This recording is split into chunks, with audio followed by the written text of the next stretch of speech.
The first part of 2024 has been really busy here on the Secondhand Overland, and you already saw all the wiring that we've done. If you haven't, we did a whole bunch of power drops to supply consistent power to all 64 feet of the main line here. There's a video if you haven't seen it already. But today I want to go over another big addition and change that we made that was long overdue, as well as going over some other changes over here.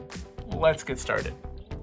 For those with a keen eye, you'll already notice this, but I almost kind of hope you don't, because it's one of those changes that you really don't notice unless you've been down here a bunch. And I'm talking, of course, about all of this beautiful white trim.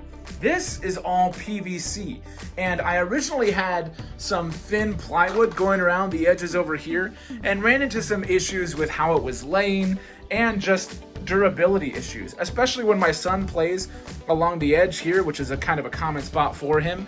The edge on that was getting kind of torn up, and this PVC not only is much more durable, but also we've rounded the edges on all of this so it's safe for him to play on.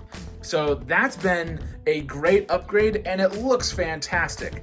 You can still see a couple of the spots where I've covered up where the screws go in to attach this to here, but the curve is flawless on the edge of this, and then coming back around to this side, finally have some trim around this section of the layout. This looks amazing. I'm so happy with how this turned out. It just really has a more polished look that I was kind of going for, and it follows the curve of the contour just as perfectly as when we cut the table. And yeah, really happy with how this PVC board has laid out. I do also like the wood grain that's in it as well. It's just kind of a nice touch. And yeah, really happy that we finally have a covering going around the entire edge of the Secondhand Overland. The Switchyard side of the layout hasn't changed a whole lot. We have just added a new structure.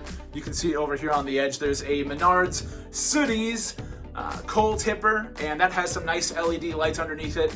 It's the only structure that we have that, while it does have a pass-through like these other buildings, the pass-through actually has a base underneath it, and you can see the fast track is slightly sticking up as a result of that. So I'll either cut this thing into the carpet and make it more flush with it, or I may keep the slight elevation there and just make sure that I have it mounted properly. Over here, there's a lot of changes going on again, and I knew I was going to have to do this because I wanted to experiment around more with this rock. It started life as this pink foam or purple foam or whatever color it looks like on the screen here.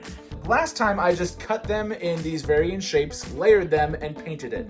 But this time I went back through and actually added in some detail to it.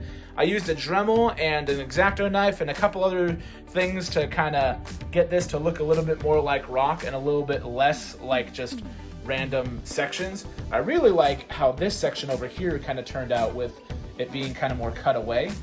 But yeah, still finishing that up. This whole section is removable.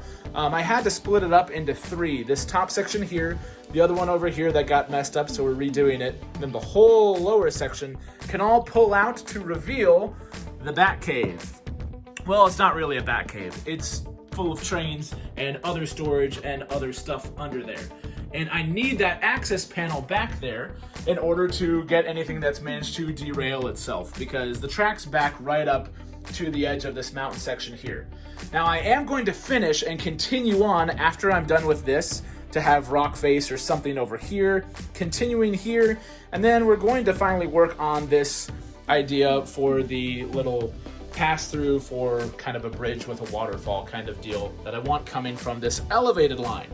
But I already noticed I'm gonna have an issue with some clearance because there is track storage still underneath it. So I'll have to come up with something clever to deal with that issue. I have thought about connecting these tracks under here to the rest of the track power. Since it's so close, I could just get a spur coming off the line to supply power under there.